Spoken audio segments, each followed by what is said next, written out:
Pour comprendre certaines paraboles, il faut faire la distinction entre le point principal de l'histoire et ce qui est là pour soutenir la narration de l'histoire. Autrement dit, tous les détails d'une parabole ne sont pas porteurs d'une signification spirituelle profonde. Certains détails sont simplement là pour aider l'histoire à paraître plus réaliste. Par exemple, dans sa propre interprétation de la parabole du semeur, Jésus ne commente pas le fait qu'il existe 4 et seulement 4 types de terres différents. Ce détail n'avait aucune importance pour l'idée générale que Jésus voulait faire passer. Il faut comparer aussi l'écriture avec l'écriture. Ce principe de base de l'herméneutique est inestimable lorsqu'on étudie les paraboles.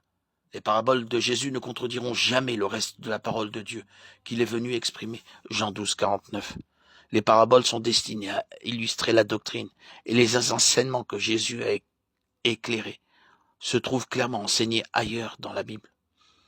Il existe dans la Bible d'autres paraboles que celles que l'on trouve dans les évangiles. Le livre des Proverbes est rempli d'analogies.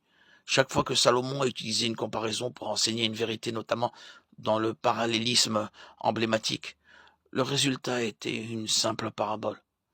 Par exemple, Proverbe 22 dit « La terreur qu'inspire le roi est pareille au rugissement d'un lion. » Le rugissement d'un lion est posé à côté de la colère d'un roi à des fins de comparaison.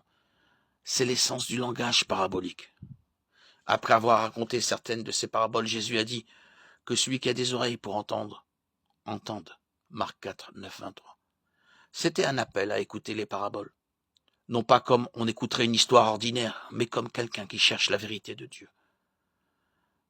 Que Dieu nous accorde à tous des oreilles pour entendre vraiment le message que le Seigneur veut nous faire entendre.